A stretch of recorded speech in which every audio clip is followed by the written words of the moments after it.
میں کچن میں کام کرنے میں مصروف تھی جب بیگم صاحبہ نے مجھے آ کر اپنی طرف متوجہ کیا۔ وہ کہنے لگیں، سنو سدرا، آج میرا بیٹا اور میری بہو باہر سے آ رہے ہیں، اسی لیے کچھ اچھا سا بنا لینا، اور شام کے وقت ان کی پسند کے بارے میں تمہیں خود بتا دوں گی۔ فی الحال تم ایسا کرو، کوئی اچھا سا کھانا بنا لو۔ اگر وہ صبح پہنچ گئے تو ٹھیک، ورنہ پھر شام کے لیے میں تمہیں کچھ اور بتا دوں گی۔ ابھی میں ایسا کرتی ہوں کہ گھر کی صفائی وغیرہ کروا دیتی ہوں۔ اگر تم جلد کھانا بنانے سے فارغ ہو جاؤ تو میرے پاس چلی آنا اور میرے ساتھ صفائی میں ہاتھ بٹا دینا۔ میں نے مسکراتے ہوئے کہا، کیا عاصم بابا آ رہے ہیں؟ اس کا نام تو میں نے سنا تھا، لیکن میں نے کبھی انہیں دیکھا نہیں۔ ہاں، اکثر اوقات ان کی کچھ تصویریں میں دیوار پر لگی دیکھتی رہتی تھی، لیکن ان کی بہو کے بارے میں نے کبھی نہیں سنا تھا۔ اب بھی جب انہوں نے اپنی بہو کے بارے میں بتایا تو مجھے حیرت کا جھٹکا لگا تھا۔ کیا وہ شادی شدہ تھے؟ اگر وہ شادی شدہ تھے تو بیگم صاحبہ نے مجھے پہلے کیوں نہ بتایا تھا؟ خیر، یہ بڑے لوگ تھے، ان کے اپنے ہی قصے تھے۔ میں نے پوچھنے کی زحمت نہ کی اور خاموشی سے سر ہلا دیا اور کہنے لگیں، عاصم بابا کب تک پہنچیں گے؟ تو وہ کہنے لگیں، ابھی مجھے اس چیز کی کچھ معلومات نہیں، لیکن ہو سکتا ہے وہ صبح لنچ کے وقت پہنچ جائیں، یا پھر یہ بھی ہو سکتا ہے کہ وہ شام تک پہنچیں۔ ابھی مجھے ان کے آنے کے بارے میں صحیح معلوم نہیں۔ تم جلدی سے اپنا کام نپٹاؤ اور میں گھر کی صفائی وغیرہ کرواتی ہوں۔ میری بہو پہلی بار آ رہی ہے اور مجھے اس کا شاندار استقبال کرنا ہے۔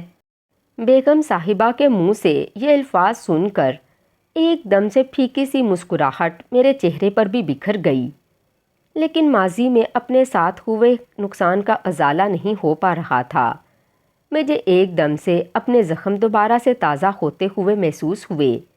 میری تو صرف ایک ہی بیٹی تھی، اگر بیٹا ہوتا تو شاید آج میں بھی اسی طرح خوش ہوتی جس طرح بیگم صاحبہ خوش ہو رہی تھیں، اور میں بھی اپنی بہو کو گھر لا رہی ہوتی۔ لیکن خیر، میں نے بیگم صاحبہ کو رشک بھری نظروں سے دیکھا اور پھر نظریں جھکا کر اپنے کام کرنے لگی۔ صبح کو تو وہ نہ پہنچ پائے تھے، لیکن شام ہوتے ہی دروازے پر ایک گاڑی کا ہارن بجا اور بیگم صاحبہ خوشی سے کھلکھلاتے ہوئے دروازے کی طرف دوڑ گئیں۔ جب وہ واپس آئیں تو ان کے ساتھ ان کا ایک جوان بیٹا اور اس کے ساتھ ہی ان کی بہو بھی شامل تھیں۔ مجھے ابھی کچن میں بہت سارا کام کرنا تھا، اسی لیے میں نے سوچا میں کیوں نہ پہلے اپنا کام ختم کر لوں، اور پھر کام ختم کرنے کے بعد ہی میں جا کر عاصم بابا اور بہو بی بی سے جا کر مل لوں گی۔ اسی لیے میں کچن میں کام کرتی رہی، اور جب میں نے چائے بنائی تو وہ خود بھی بیگم صاحبہ لے کر چلی گئی تھیں، اور بس یہی وجہ تھی کہ میں اس وقت بھی نہ جا پائی۔ اور پھر رات کے وقت جیسے ہی ان سب لوگوں نے ڈنر کرنا تھا، میں نے کھانا لگانے کے لیے ڈائننگ ٹیبل کا رخ کیا۔ بیگم صاحبہ کا بیٹا اور بہو دونوں ہی ڈائننگ ٹیبل پر کھانے کا انتظار کر رہے تھے۔ میں نے جوں ہی عاصم بابا کو سلام کیا اور ان کے ساتھ بیٹھی ہوئی ان کی نئی نویلی دلہن کو دیکھا تو میرے پیروں تلے سے زمین ہی نکل گئی۔ مجھے تو یقین ہی نہ آیا۔ میں اپنے ماں باپ کی اکلوتی بیٹی تھی اور انہوں نے مجھے بڑے ہی چاؤ سے پالا تھا۔ پھر میری شادی بھی میرے ماں باپ نے اکلوتے بیٹے سے کروا دی۔ میرا شوہر عصمت بھی اپنے والدین کا اکلوتا اور چہیتا بیٹا تھا، اور مزے کی بات یہ تھی ہم دونوں ایک دوسرے کے سگے چچا زاد تھے۔ یہی وجہ تھی کہ ہمارے ماں باپ نے ہمارا رشتہ ایک دوسرے سے کر دیا تھا، اور پھر بہت جلد ہی ہم دونوں کی شادی بھی ہو گئی۔ ہم دونوں میں سے کوئی ایک بھی پڑھا لکھا نہ تھا، کیونکہ ہمارے والدین بھی محنت مزدوری کرتے تھے اور ہمارے وقتوں میں اتنا پڑھائی کا رجحان نہ تھا۔ یہی وجہ تھی ہم دونوں کے والدین نے ہمیں صرف قرآن مجید کی ہی تعلیم دی تھی، اور ہم دونوں نے بھی اسی ہی تعلیم پر اکتفا کر لیا تھا۔ قرآن مجید کی تعلیم حاصل کرنے کے بعد ماں نے مجھے اپنے ساتھ ہی گھر میں بٹھا لیا اور مجھے سینہ پرونا سکھاتی رہی، جبکہ عصمت کو اس کا باپ اپنے ساتھ مزدوری پر لے جاتا تھا اور اس کو اپنے ساتھ مزدوری کروانے لگتا تھا، لیکن عصمت سے مزدوری نہ ہو پاتی۔ یہی وجہ تھی کہ اس کے باپ نے اسے ایک جگہ ڈرائیور رکھ دیا، اور یوں اس نے آہستہ آہستہ زندگی کی ڈور کو آگے بڑھانا شروع کیا۔ وقت گزرتا گیا اور ہم دونوں بڑے ہوتے گئے، اور جب ہم دونوں کی عمر شادیوں تک پہنچی تو ہمارے والدین نے ہم دونوں کو بتایا کہ بچپن میں ہی ہم دونوں کا رشتہ طے ہو چکا تھا۔ چنانچہ ماں باپ کی رضا کے لیے ہم دونوں نے سر جھکا دیا اور پھر ہم دونوں کی شادی ہو گئی۔ اپنے ماں باپ کی طرح ہم دو بھی سادہ زندگی گزارنے والے تھے، نہ تو ہماری زیادہ ضروریات تھیں اور نہ ہی ہماری زیادہ خواہشات تھیں۔ یہی وجہ تھی کہ ہماری زندگی میں سادگی اور سکون بھرا ہوا تھا۔ ہم دونوں آپس میں بہت ہی خوش تھے۔ آہستہ آہستہ ہماری زندگی آگے بڑھنے لگی اور ہم دونوں کو اولاد کی چاہت ہونے لگی، لیکن خدا کا کرنا کچھ یوں ہوا کہ ہماری اولاد نہ ہوئی۔ شادی کے 2-3 سال گزر جانے کے باوجود بھی ہمارے ہاں کوئی بھی اولاد پیدا نہ ہو سکی۔ اب تو خاندان کا ہر فرد ہماری طرف دیکھتا اور کہتا کہ آخر کیا وجہ ہے کہ تم لوگوں کی اولاد کیوں نہیں ہو رہی؟ کیوں تم لوگ ابھی تک بے اولاد ہو؟ کسی حکیم کو دکھاؤ، کوئی دوائی لے کر کھا لو۔ لیکن عظمت کا کہنا تھا، جو چیز اللہ دے اسی پر ہی قناعت کریں گے۔ ہمیں کسی چیز پر کوئی بھروسہ نہیں، ہمیں بس اللہ کی ذات پر بھروسہ ہے اور وہ بہترین طریقے سے نوازنے والا ہے۔ میں بھی انہی کے خیالات سے اتفاق کرتی تھی۔ یہی وجہ تھی کبھی بھی کوئی بھی ہماری زندگی میں رکاوٹ نہ بن سکا، اور یوں ہماری زندگی کے مکمل 10 سال گزر گئے۔ ان 10 سالوں میں جب ہماری کوئی اولاد نہ ہوئی تو اب ہم دونوں کو بھی خود احساس ہونے لگا اور فکر ہونے لگی کہ آخر کیوں ہماری اولاد نہیں ہو رہی۔ ہم نے اب دن رات دعائیں کرنا شروع کر دیں، ہم نے بہت ساری منتیں مانگیں، اور پھر خدا کا کرم یہ ہوا کہ 10 سال بعد میں حاملہ ہو گئی۔ جب میں حاملہ ہوئی تو ہم دونوں سمیت ہمارے سارے خاندان میں خوشی کی لہر پھیل گئی، اور عظمت تو خوشی سے پھولے نہیں سما رہا تھا، اس کا بس نہیں چل رہا تھا۔ میں تو اب اکثر عظمت سے پوچھتی تھی کہ ہماری اولاد اگر بیٹی ہوئی تو ہم کیا کریں گے؟ تو عظمت مجھ سے کہتے، اللہ کی بندی، کیا تمہیں اللہ پر بھروسہ نہیں ہے؟ ایک وہی تو ہے جو سب کچھ دینے والا ہے، اور بیٹیاں تو اور بھی زیادہ اچھی ہوتی ہیں۔ بیٹیاں تو ہمارے بڑھاپے کا سہارا ہوتی ہیں۔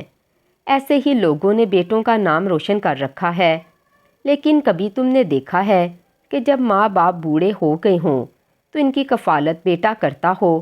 بلکہ میں نے تو ہمیشہ یہی دیکھا ہے، بوڑھے ماں باپ کی کفالت ہمیشہ بیٹیاں ہی کرتی ہیں، اور بڑھاپے میں بیٹے کبھی بھی سہارا نہیں بنے۔ میں اگر ایک بیٹی کا باپ بنوں گا تو مجھے اس بات پر فخر ہوگا، اور میں چاہوں گا کہ میری ساری بیٹیاں ہی ہوں۔ اس نے مجھ سے یہ بات کہی تو میرا دل ایک دم سے خوشی سے کھل اٹھا، میری آنکھوں سے خوشی کے آنسو بھی بہنے لگے کہ اچانک ہی ہماری زندگی میں رونق لگ گئی۔ اللہ اللہ کر کے یہ 10 ماہ بھی گزر گئے، اور میری گود میں ایک چاند سی بیٹی آ گئی، جس کا نام میں نے خوش بخت رکھا تھا، کیونکہ وہ ہماری خوش بختی میں آئی تھی۔ وہ ہمارا بخت تھی، ہمارے لیے خوش قسمتی تھی، ہمارے لیے رونق تھی، اور اس کا نام میں نے اور اس کے باپ نے تجویز کیا۔ وہ ایسی خوبصورت تھی کہ دیکھنے والا ہر انسان بنا پلک جھپکائے اسے دیکھتا رہتا۔ جب میں نے اسے جنم دیا تو میرے خاندان کے سبھی لوگ یہی بات کر رہے تھے کہ ہم تو سمجھ رہے تھے کہ 10 سال ہو گئے ہیں اور تم نے کوئی اولاد پیدا نہیں کی، ہمیں لگتا تھا کہ تم بانجھ ہو اور تم کوئی بچہ پیدا نہیں کر سکتی، لیکن ایسا نہیں تھا۔ یہ تو خدا کی مصلحت تھی، اور وہ ایسی خوبصورت تخلیق کرنے والا تھا کہ وہ تمہارے پیٹ میں ایسا حسن پالنے والا تھا۔ میں خوشی خوشی سب لوگوں کی یہ باتیں اور مبارکبادیں وصول کر رہی تھی۔ کسی نے بھی مجھے اس وقت پر یہ نہ کہا کہ تمہاری اتنے سال اولاد نہ ہوئی اور تمہارا بیٹا نہیں ہوا۔ اگر کسی نے کہا بھی تھا تو عظمت نے اسی وقت ہی ان لوگوں کا منہ توڑ دیا تھا۔ یہی وجہ تھی کہ کسی کی کوئی ہمت نہ ہوئی ہمیں ایسا بولنے کی۔ چنانچہ اس روز سے ہماری زندگی بہت رنگین ہو چکی تھی۔ ہماری سادگی بھری زندگی میں ایک ہلچل سی مچ چکی تھی، رونق ہی رونق تھی۔ اس ہلچل کو مچانے والی اور رونق کو لانے والی ہماری ننھی سی گڑیا ہمارے ساتھ تھی، اور مجھے اپنی یہ زندگی بے حد عزیز تھی۔ اس کے بعد دنیا میں آنے کے بعد میں نے دنیا کو اچھے طریقے سے جینا سیکھا، اور پھر میں اس کی پرورش کرنے لگی۔ میں نے سلائی کڑھائی اور باقی تمام کام چھوڑ دیے اور بس اسی کی پرورش میں ہی دن رات لگ گئی، اور وہ بھی آہستہ آہستہ بڑی ہونے لگی۔ جوں جوں وہ بڑی ہوتی گئی، اس کی ضروریات کا خیال رکھنا ہمارے لیے مزید اہم ہوتا گیا، اور عظمت کپڑے جوتے اور جو بھی اس کے لیے بازار میں دیکھتا فوراً خرید کے لے آتا۔ آہستہ آہستہ اس نے چلنا شروع کیا تو اس کے لیے خوبصورت سے جوتے آنا شروع ہو گئے، اور جب اس نے توتلا سا بولنا شروع کیا تو ہم دونوں کے چہروں پر ہمیشہ مسکان رہنے لگی۔ ہمیں اپنی اس بیٹی سے بے حد محبت تھی، اور یوں آہستہ آہستہ وہ بڑی ہوئی اور وہ اسکول جانے کی عمر کی ہوئی تو میں نے عظمت سے کہا، ہمارے محلے کے تمام بچے اب اسکول میں جاتے ہیں، ہم تو تعلیم حاصل نہ کر سکے، اور ہم جانتے ہیں کہ تعلیم کے بغیر زندگی گزارنا کتنا مشکل ہے۔ آج کل کا دور بھی پڑھا لکھا ہے، ہمیں اپنی بچی کو اسکول میں داخل کروا دینا چاہیے تاکہ وہ بھی کوئی تعلیم حاصل کر سکے۔ میں نے یہ بات کہی تو مجھے خوشی ہوئی کہ عظمت بھی میرے جیسے ہی خیالات رکھتے تھے، ان کو بھی اس بات کا احساس تھا۔ انہوں نے کہا، میں بھی یہی بات سوچ رہا تھا، اسی لیے تم ایسا کرو کہ بچی کو تیار کر دو، میں کل ہی اسے ساتھ لے کر اسکول میں جا کر اس کا داخلہ کروا آؤں گا۔ لیکن وہ اتنی خوبصورت تھی کہ اسے دیکھ کر کسی کی بھی نیت خراب ہو سکتی تھی، اور میں ماں تھی اور مجھے اپنی ماں کی یاد آ گئی۔ وہ ہمیشہ کہا کرتی تھی، بیٹیاں چھوٹی بھی بڑی ہوتی ہیں اور انہیں کبھی بھی مردوں کے سامنے نہیں لے جانا چاہیے۔ اسی لیے میں نے اپنے شوہر سے کہا، عظمت، آج کل کے حالات بہت خراب ہیں، اسی لیے ہم خوش بخت کو صرف لڑکیوں والے اسکول میں ہی داخل کروائیں گے، اور آپ کے ساتھ میں بھی اسکول چلوں گی، میں بھی جا کر اس کا داخلہ کروا کر آؤں گی۔ میری اس بات پر عظمت نے بھی اتفاق کیا، اور یوں ہم دونوں دوسرے ہی روز اس کا داخلہ اسکول میں کروانے کے لیے چل پڑے۔ دوسرے روز خوشی خوشی ہم نے اس کا داخلہ ایک اچھے سے اسکول میں کروا دیا تھا، اور اس کے ساتھ ساتھ ہم نے مدرسے میں بھی اس کو تعلیم دلوانے کا سوچا۔ ہم نے مدرسے میں بھی اسے دینی تعلیم حاصل کرنے کے لیے داخل کروا دیا تھا۔ مدرسے میں اسے قرآن کی تعلیم دی جاتی تھی، اور یوں ہم دونوں کی خواہشات ایک ایک کر کے پوری ہونے لگی تھیں۔ میری بچی اب اسکول جانے لگی تھی تو اس کے لیے ایک چھوٹا سا بیگ اور اس کی کتابیں میں بڑے ہی نفاست سے اور بڑے ہی پیار سے سنبھال کے رکھتی۔ اسے روزانہ کا ہوم ورک کروانے کے لیے ٹیوشن والی باجی کے پاس لے کر جاتی، اور پھر ٹیوشن کے بعد جب وہ گھر واپس آتی تو شام ہو چکی ہوتی۔ یوں ہی دن گزرنے لگے۔ اس نے پہلی کلاس مکمل کی ہی تھی کہ 3 مہینے کی چھٹیاں چلنے لگیں، گرمیاں آ چکی تھیں اور اب روٹین کچھ مختلف سی ہو گئی تھی۔ اسکول بند ہو چکے تھے، اور اسکول کا کام کرنے کے لیے میں نے اس کی ٹیوشن رکھ دی تھی۔ صبح کے وقت وہ مدرسے جاتی اور مدرسے سے وہ 10 بجے واپس آتی۔ واپس آ کر وہ کچھ دیر آرام کرتی، کھانا وغیرہ کھاتی، اور پھر میں اسے ٹیوشن کے لیے بھیج دیتی، اور پھر وہ 10 بجے سے 12 بجے تک ٹیوشن پڑھا کرتی۔ یوں ہی چلتے چلتے ایک روز ایسا ہوا کہ وہ ٹیوشن گئی تو واپس نہ آئی۔ اس روز 12 بجے سے لے کر دن کے 3 بج چکے تھے۔ مجھے لگا تھا شاید ٹیوشن والی باجی نے اسے اپنے پاس بٹھا لیا ہوگا، اسی وجہ سے وہ نہیں آئی۔ لیکن یوں ہی 3 بجے میری تشویش میں بھی اضافہ ہو گیا۔ میرے ہاتھ پاؤں پھولنے لگے اور میں ہاتھ پاؤں مسلتی ہوئی جلدی سے ٹیوشن والی باجی کے گھر گئی تو وہ آرام سے اپنے کمرے میں سو رہی تھی۔ میں نے اسے جگایا اور اس سے کہا، باجی، میری بیٹی آپ کے پاس ٹیوشن پڑھنے کے لیے آتی ہے، آج پھر واپس نہیں پہنچی۔ تو وہ کہنے لگی کہ دیکھو بہن، میں نے تو بس ایک ہی ٹائم رکھا ہوا ہے، میں 2 گھنٹے سب بچوں کو پڑھاتی ہوں اور 2 گھنٹے بعد 12 بجے سبھی کو چھٹی دے دیتی ہوں۔ اب آپ کی بچی آپ کے پاس کیوں نہیں پہنچی؟ اس کی میں ذمہ دار تو نہیں، مجھے نہیں پتا کہ خوش بخت کہاں گئی ہے۔ اس کی اس بات نے میرے پیروں تلے سے زمین نکال دی تھی۔ میں وہاں سے بوجھل قدم لیے واپس پلٹی اور گلی کا کونا کونا چھانتی ہوئی، ایک ایک گھر سے پتہ کرتی ہوئی میں اپنے گھر تک پہنچی تو میں رو رو کر ہلکان ہو چکی تھی۔ اس وقت تک عظمت بھی گھر آ چکے تھے۔ مجھے ایسی حالت میں دیکھ کر تیزی سے میری طرف بڑھے اور کہنے لگے، کیا ہوا ہے؟ تم ٹھیک تو ہو؟ تم نے اپنی حالت کیا بنا رکھی ہے؟ اور خوش بخت کہاں ہے؟ تم کہاں گئی تھی؟ اس نے کئی سوال ایک ساتھ کر لیے تھے، جبکہ مجھ میں سوالات کے جوابات دینے کی ہمت تک نہ تھی۔ میں رو رو کر اس کی طرف دیکھ رہی تھی، لیکن میری زبان تھی کہ ہلنے کا نام نہیں لے رہی تھی۔ خیر، کافی دیر رونے کے بعد جب میں نے زبان کھولی تو میرے شوہر بھی گھٹنوں کے بل ایسے گرے جیسے ان کی ساری عمر کی کمائی ہی لٹ گئی ہو۔ ہم نے خوش بخت کو ہر جگہ تلاش کرنا چاہا، اس پورے شہر میں تلاش کیا، جگہ جگہ اعلانات کروائے، اس کا حلیہ بتایا، اس کی رنگت بتائی، لیکن کسی نے بھی ہم سے یہ نہ کہا کہ آپ کی بیٹی ہمارے پاس ہے۔ مجھے تو صدمہ لگا ہی لگا، لیکن عظمت کو جو صدمہ لگا، اس کے بعد عظمت کسی کام کے نہ رہے۔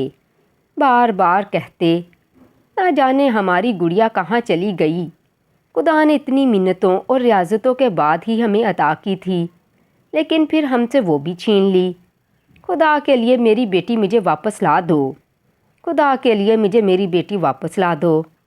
عظمت بار بار میرا ہاتھ پکڑ کر رو رو کر بس یہی بات کہتے، اور میری حالت بھی تو ان سے کچھ کم نہ ہوتی۔ ہماری بچی اب 8 سال کی ہو چکی تھی، اور اب نہ جانے اچانک کہاں غائب ہو گئی تھی، یا اسے غائب کر دیا گیا تھا۔ مجھے کچھ معلوم نہ تھا، اس کا کھو جانا ہمارے لیے زندگی کے کھو جانے کے برابر تھا۔ ایک دن گزرا، پھر 3 دن گزرے، پھر 5 دن گزرے، اور پھر یوں چلتے چلتے 1 سال گزر گیا۔ اپنے علاقے کے بڑے بزرگوں سے کہلوا کر ہم نے ہر جگہ سے پتہ کیا۔ سبھی لوگ ہمیں حوصلہ دیتے اور کہتے، صبر رکھو، اللہ تعالیٰ صبر کرنے والوں کے ساتھ ہے، تمہاری بیٹی ایک نہ ایک دن ضرور تمہیں مل جائے گی۔ لیکن نہ جانے ہماری بیٹی کہاں پر جا چھپی تھی کہ دوبارہ ہمیں ملنے کا نام ہی نہیں لے رہی تھی۔ خدا نے یہ ہم پر کیسی آزمائش ڈال دی تھی۔ آہستہ آہستہ بیٹی کے غم میں میرا شوہر گھلنے لگا۔ ڈرائیور کا کام جو وہ کرتا تھا، اب اس سے وہ بھی چھوٹ گیا۔ اسے بلڈ پریشر کی بیماری ہو چکی تھی، اور بلڈ پریشر کی بیماری کے ساتھ ساتھ اسے دل کی بیماری بھی ہو چکی تھی۔ ان بیماریوں کے ساتھ ساتھ وہ کوئی بھی کام نہیں کر سکتا تھا، اسی لیے میں نے اسے آرام سے گھر میں بیٹھنے کا کہہ دیا اور خود ہی کام ڈھونڈنے نکل پڑی۔ کافی عرصہ سڑکوں کی خاک چھاننے کے بعد مجھے ایک گھر میں نوکری مل ہی گئی۔ اس گھر میں مجھے گھر کا کام کرنے کی نوکری ملی تھی۔ اس گھر کی کچن کی ذمہ داری ساری مجھ پر تھی، اور اس کے ساتھ ساتھ کوئی نہ کوئی صفائی وغیرہ کا کام ہوتا تو وہ بھی میں کروا دیتی۔ میں اب بوڑھی بھی ہونے لگی تھی، لیکن میری اولاد کی جدائی نے مجھے بوڑھا وقت سے پہلے ہی کر دیا تھا۔ خیر، یوں گزرتے گزرتے 5 سال گزر گئے، اور ان 5 سالوں کے بعد میرا شوہر بھی اللہ کے پاس جا چکا تھا۔ اس کی آنکھوں میں اور اس کے چلے جانے کے وقت اس کی زبان پر صرف ایک ہی لفظ تھا، اور وہ تھا، میری خوش بخت مجھے واپس لا دو، میری خوش بخت واپس لا دو، مجھے اس کا انتظار ہے۔ لیکن میں خوش بخت کہاں سے لا کے دیتی کہ میں اس سے اس کو ملوا دیتی؟ میرے دل پر وہ بہت بڑا بوجھ ڈال کر اس دنیائے فانی سے رخصت ہوا، اور پھر میں اکیلی ہی اپنے لیے کمانے نکلی۔ دن رات محنت کرتی، بیگم صاحبہ کے گھر جا کر ان کے برتن مانجتی، کماتی، اور پھر جو پیسے ملتے ان سے کچھ پیسے میں اپنے خرچے کے لیے نکال لیتی اور کچھ گلے میں ڈال دیتی، اور ہر روز ہر نماز کے بعد اپنی بیٹی خوش بخت کی سلامتی اور واپسی کی دعائیں مانگتی رہتی۔ لیکن میری بیٹی، میری خوش بخت واپس نہ آئی۔ آخر کار یہ زندگی کی 20 بہاریں میں گزار چکی۔ یہ 20 بہاریں میرے لیے خزاں بن کر آئی تھیں، اور میری زندگی بس تپتی ریت پر جیسے گزر رہی تھی۔ مجھے بار بار اپنی بیٹی کا اور اپنے شوہر کا ساتھ یاد آتا اور میری آنکھیں نم ہو جاتیں۔ لیکن یہ زندگی تھی اور اسے میں نے کھینچ کر گزارنا تھا۔ چنانچہ اپنا پیٹ پالنے کے لیے اور اپنے عمرے کا شوق پورا کرنے کے لیے میں پیسے جمع کرتی رہی اور بیگم صاحبہ کے گھر میں کام کرتی رہی۔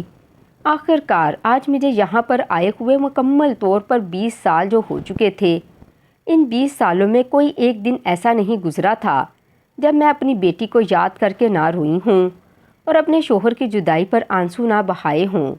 لیکن کوئی بھی میرے دکھ میں شریک نہ ہو سکا، کسی نے بھی میرے آنسو نہ دیکھے۔ زندگی یوں ہی چل رہی تھی کہ ایک روز بیگم صاحبہ نے مجھ سے کہا، کہ آج اچھے سے پکوان بنانا، کیونکہ آج میرا بیٹا آ رہا ہے اور اس کی بیوی بھی آ رہی ہے۔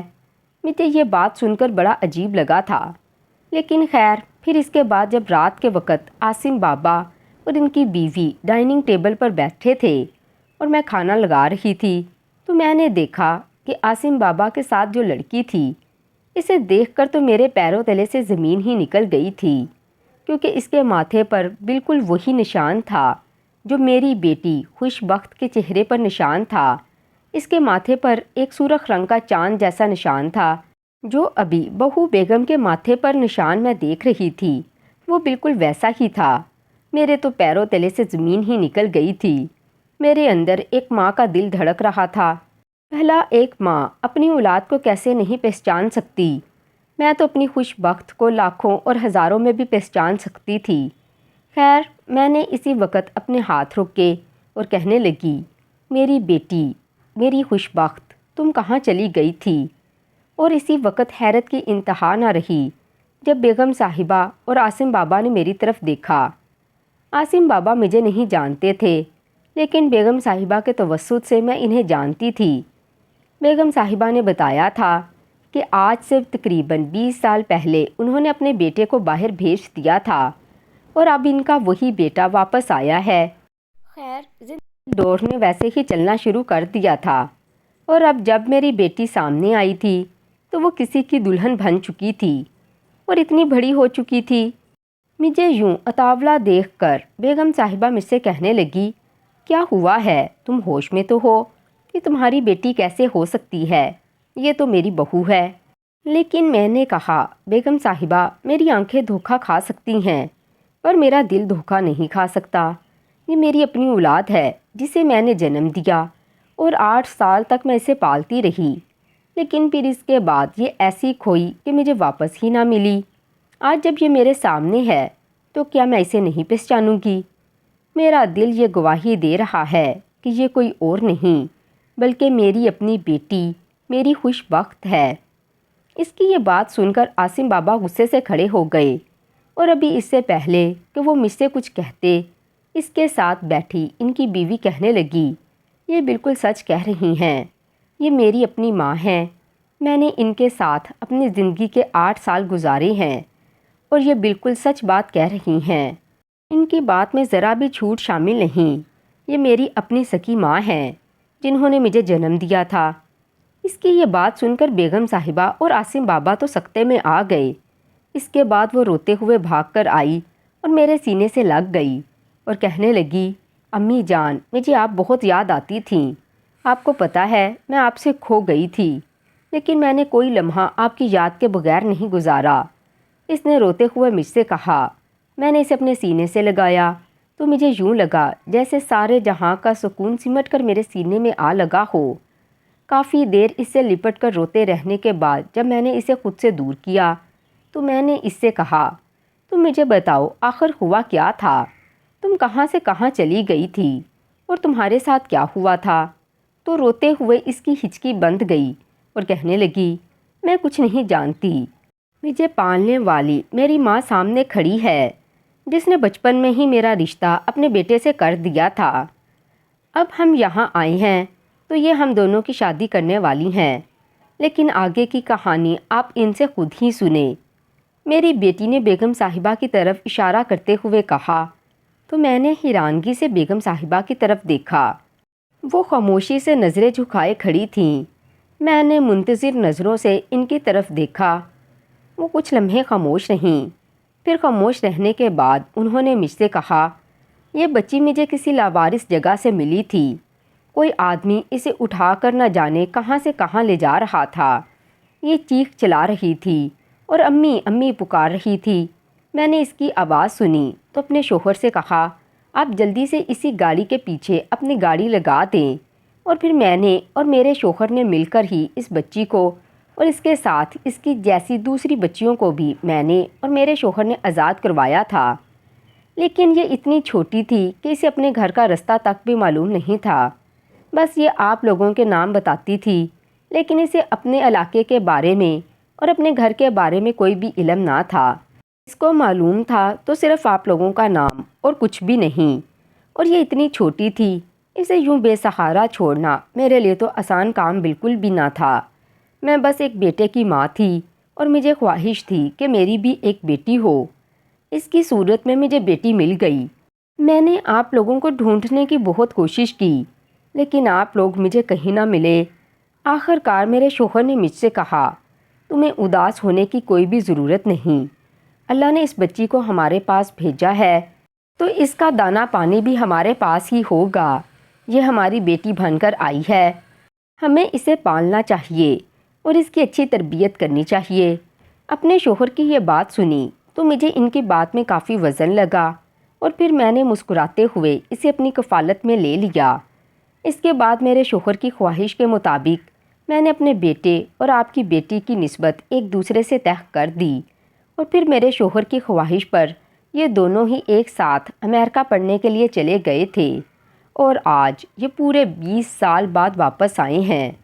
مجھے نہیں معلوم تھا کہ ان دونوں میں سے ایک تمہاری بیٹی بھی ہو سکتی ہے، لیکن آج میں بہت خوش ہوں کہ یہ تمہیں واپس مل چکی ہے۔ میں اس بات پر بہت خوش ہوں، تم یقین نہیں کر سکتی۔ مجھے اس بات کی بھی خوشی ہے، میری زندگی کی ساری محنت اور ریاضت رائے گاہ نہیں گئی۔ بے شک اللہ تعالیٰ زندہ لوگوں کو ایک دوسروں سے ملا دیتا ہے، اور تم دونوں کو بھی ایک دوسرے سے ملا دیا ہے۔ بے شک وہ یوسف کا رب ہے جس نے اسے 40 سال بعد یعقوب سے ملوایا تھا۔ اللہ تعالیٰ بڑا ہی کارساز ہے، اور اسی میں ہی کوئی نہ کوئی حکمت چھپی ہوگی، کوئی مصلحت ہوگی۔ اسی وجہ سے ہی تو آپ کی بیٹی میرے پاس آئی تھی۔ اس نے اپنی آنکھیں صاف کرتے ہوئے کہا تو میں بے اختیار بیگم صاحبہ کی طرف بڑھی۔ انہوں نے مجھے خود سے گلے لگا لیا۔ ہم دونوں کا دکھ سانجھا تھا۔ اسے اب بیٹی ملی تھی اور مجھے بھی اب بیٹی ملی تھی۔ ان دونوں کی نسبت ایک دوسرے سے طے ہو چکی تھی، اسی لیے میں نے بھی اس چیز کے بارے میں کوئی فساد کھڑا نہیں کیا۔ میرے لیے تو مزید خوشی کی بات تھی کہ میری بیٹی کو اتنا اچھا خاندان ملا اور اسے ایک اچھا نام ملا۔ شاید میں اس کی اتنی اچھی پرورش اور اتنی اچھی پڑھائی کبھی بھی نہ کر پاتی جتنی ان لوگوں نے اس کی تھی۔ میں جتنا بھی ان لوگوں کا شکریہ ادا کرتی بہت کم تھا۔ خیر، اس روز کے بعد مجھے یہاں پر نوکرانیوں والا رتبہ نہیں بلکہ ایک ماں کا رتبہ دیا گیا۔ میرے داماد نے بھی اس کے بعد سے مجھے ماں کا رتبہ دیا، اور میں اپنے اس کچے مکان سے اس گھر میں آ گئی۔ مجھے تو بہت زیادہ خوشی ہو رہی تھی، اور میں نے جب اپنے گلے کو توڑا تو ان میں سے میرے اتنے پیسے نکل آئے تھے کہ میں اب عمرے پر جا سکتی تھی۔ میری آنکھیں آنسوؤں سے تر تھیں۔ مجھے اللہ کی صفت ایک دم سے یاد آئی تھی۔ اس نے کہا تھا، اگر تم لوگ اپنے آپ کو میری مرضی کے سپرد کر دو گے تو پھر میں وہی کر دوں گا جو تمہاری مرضی ہوگی، اور بے شک وہی ہوا تھا۔ میں نے اپنے آپ کو اللہ کی مرضی کے سپرد کر دیا اور ہمیشہ اپنی بیٹی کی سلامتی کی دعائیں مانگتی تھی۔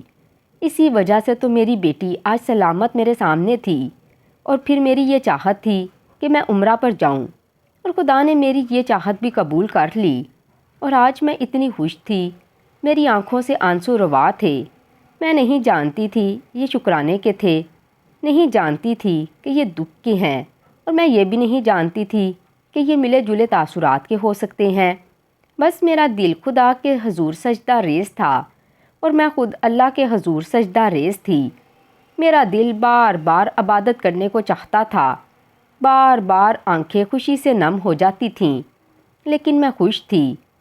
میں، بیگم صاحبہ، میری بیٹی اور میرا داماد، ہم چاروں ہی ایک ساتھ عمرہ پر جانے لگے تھے۔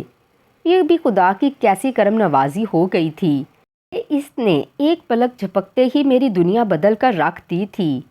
ایک بار پھر سے میری بیٹی کا میری زندگی میں آنا میرے لیے سکون کا سبب ثابت ہوا تھا، اور میں یہاں عمرہ کرنے کے لیے جانے لگی تو میرے دل میں بس صرف ایک ہی خیال تھا، اور وہ تھا عظمت کا۔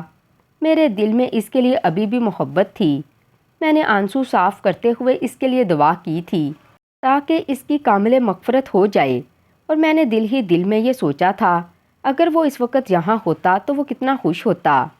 اس نے تو اپنی بیٹی کو اپنی جان کا روگ ہی بنا لیا، اور پھر اپنی جان ہی گنوا دی۔ اگر وہ اس وقت ہوتا تو ہماری زندگی ہی کچھ اور ہوتی۔